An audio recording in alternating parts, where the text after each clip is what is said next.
I recently reread the book Flow, The Psychology of Optimal Experience by author Mihaly Csikszentmihalyi. Flow is that optimal state of mind between boredom and anxiety, where you perform your best and feel your best. Flow is the experience of being so engaged in a task that you lose track of time. Now, you might think that flow only occurs when playing sports or a video game or at a party with a group of friends. But flow can occur throughout your workday. With a few tweaks, you can convert boring tasks and stressful projects into flow-producing activities. Flow can show up while you're writing emails, updating spreadsheets, or cleaning your house. I read the book Flow a decade ago, and I've repeatedly gone back to it to understand how I can engineer more flow in my work life. I've settled on 4 flow factors, 4 conditions I can produce throughout the workday to experience a state of flow. Let me explain each flow factor and show you how to generate more flow at work so that your work can be a more enjoyable and fulfilling experience. Flow factor number 1, focus. Author Mihaly Csikszentmihalyi has studied flow states for over 50 years, and he's found that flow requires concentration so intense that there is no attention left over to think about anything irrelevant. A person must concentrate attention on the task at hand and momentarily forget everything else. That means no distractions and no multitasking.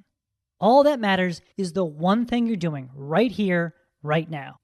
In the book, a chess player says that when he experiences flow in the middle of a tournament, the roof could fall in, and if it missed him, he would be unaware of it.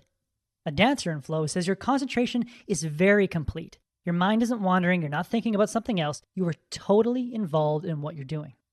I found that the best way to achieve total focus on a single task is to block out distractions and slowly sharpen my focus.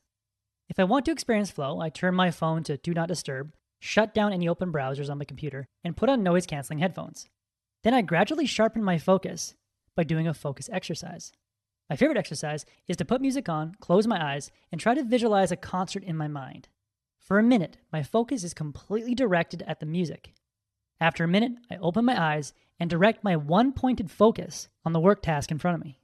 Your favorite focus exercise might be mindfulness meditation or a 5-minute walk outside. Think of a focus exercise as a warm-up routine before a workout. The purpose is to make the transition from scattered focus to single-pointed focus as smooth as possible. When you do this, it becomes easier to experience flow factor number 2, freedom.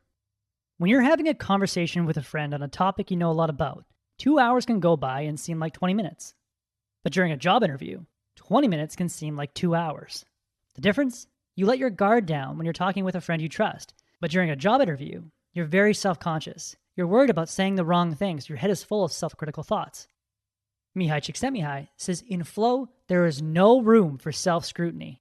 If you're constantly worried about making mistakes or saying something stupid, you'll never experience flow. A rock climber Csikszentmihalyi interviewed says, you can get your ego all mixed up in climbing in all sorts of ways, but when things become automatic, it's like an egoless thing.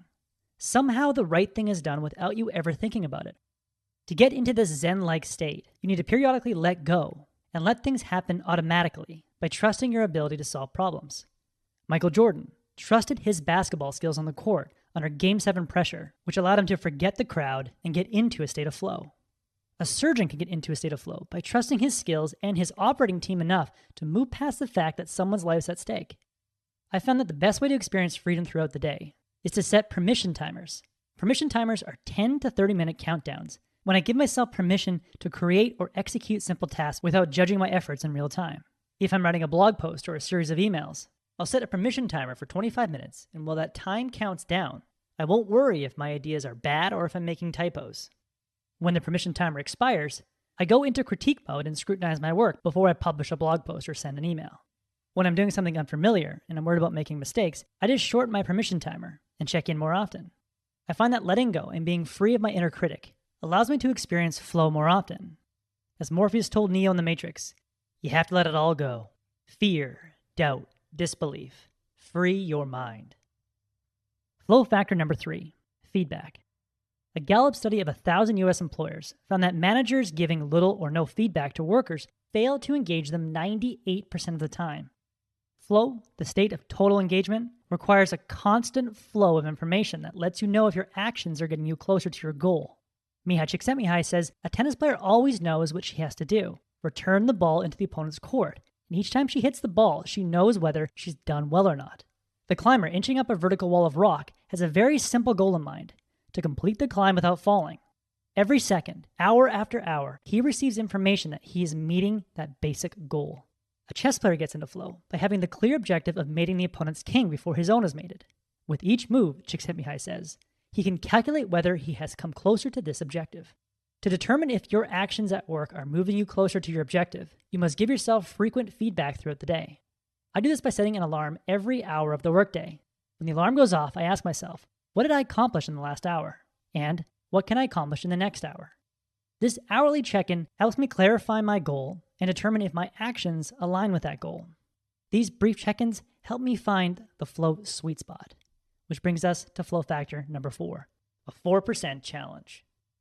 Stephen Kotler, author of The Rise of Superman and the founder of the Flow Genome Project, has continued Csikszentmihalyi's research and found that if you want to trigger flow, the challenge should be 4% greater than your skills. If you're playing chess, play chess against players who are rated 4% higher than you. If you play a weaker player, you'll win too easily and be bored. If you play a much better player like Grandmaster Magnus Carlsen, you'll get crushed and find it hopeless and frustrating. But if you compete against someone who's just slightly better than you, you know that if you try hard and you really focus, you might win. The 4% challenge will make you dig deep and dedicate all your attention to overcoming the challenge in front of you. The same can be true for work. If you adjust the challenge of every task to be just 4% greater than your skills, or just slightly harder than what's comfortable for you, you'll experience flow. The universal way to find this sweet spot is to slightly reduce the time you give yourself to complete a task. If I can comfortably generate 1,000 words in 25 minutes, then I'll push myself to complete 1,000 words in 24 minutes. If I believe I can comfortably clean the kitchen in 20 minutes, I'll see if I can do it 30 seconds faster and set a timer for 19 minutes and 30 seconds. You'll know you're in the 4% zone if half the time you meet your expectations and half the time you don't. In the end, it's possible to turn work tasks into flow-producing activities by first warming up your focus and directing it entirely at the task at hand, then freeing yourself from worry and self-scrutiny by periodically permitting yourself to work without your inner critic. Then, after that period of freedom, give yourself feedback by assessing your progress and then adjust the challenge to be 4% harder than what you can comfortably do. By activating these 4 flow factors, you'll dramatically increase the odds of finding that magical place between boredom and anxiety and having an optimal experience at work and learn to love what you do for a living. That was a core message that I gathered from Flow by Mihaly Csikszentmihalyi. Flow is a pretty popular term today, but it all started with this book. To truly understand flow, I recommend reading this book. If you like a one-page PDF summary of insights that I gathered from this book, just click the link below and I'd be happy to email it to you. If you already subscribe to the free Productivity Game email newsletter, this PDF is sitting in your inbox. If you like this video, please share it. And as always, thanks for watching and have yourself a productive week.